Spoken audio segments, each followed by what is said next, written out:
Thank you very much. It's a great pleasure to be back on Long Island, where my family and I spent 8 happy years just north of here up in Bayville.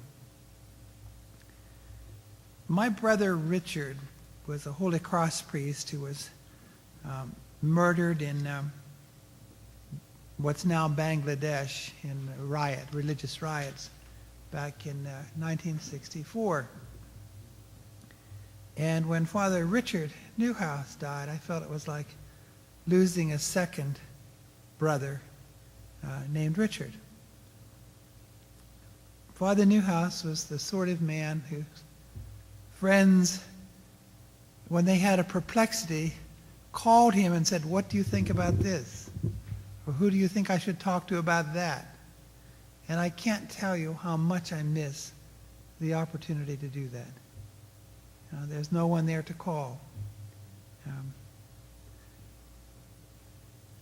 It's been a long time, if ever, since any American Catholic priest had as much influence in the Vatican, in the highest reaches of American life, on the intellectual culture of Christianity here and abroad, on Christian-Jewish conversations of the deepest and warmest sort, on the relations of evangelicals and Catholics in this land, and on the intellectual life of his beloved New York City, which he first began to serve almost 50 years ago as a Lutheran pastor in a large black church in Brooklyn, which he used to call St. John the Mundane. We all teased Father Newhouse that whereas Martin Luther, his great hero, had nailed only one set of 95 theses to the wall of a church, Father Newhouse issued a new manifesto every 4 or 5 years on the non-negotiables of Catholic faith, on religious liberty, and what was morally wrong with the conduct of the war in Vietnam, on ecumenical study and conversation, on evangelical Catholic cooperation, on abortion and other pro-life issues, and so forth and so on. He was many times a guest at the table of John Paul II, and at least once, before he became Pope Benedict XVI, Joseph Cardinal Ratzinger was speaker, seminar leader, and guest of Father Richard at his Institute for Religion and Public Life in Manhattan over a 2-day period. The cherished center of the public life of Father Newhouse has been the monthly journal First Things, which many around the world take to be the most serious and best religious publication in the entire English-speaking world, and maybe without rival in any language.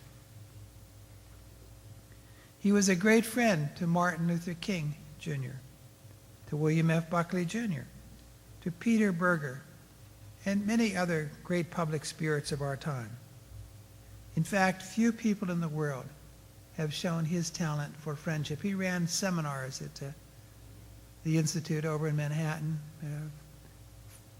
4 times a year for 2 different groups, so 8 times. He was the best seminar leader any of us ever saw. He somehow always knew where the conversation was going or should go, and yet he had the habit of bringing out the best in everybody around the table. He was an extraordinary pastor of souls.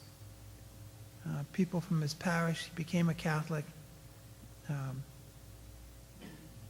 more than a decade ago, Roman Catholic, ordained by Cardinal O'Connor. And people in his parishes, both when he was a Lutheran and then later as a Catholic, speak of him with the greatest affection and the greatest gratitude. I thought, though, the best way to remember Father Newhouse is in what he really did best. He was a magnificent preacher. He preached as only Protestant ministers can preach. I mean, there aren't any Catholics who can do this. And I can't begin to imitate the deep tone of voice and the register that he had. He gave the address in 2008 to the convention of the Right to Life. folks. And it's become reprinted quite a lot, but so I ask you to bear with me for a couple of paragraphs. We shall not weary, we shall not rest, until every unborn child is protected in law and welcomed in life. We shall not weary and we shall not rest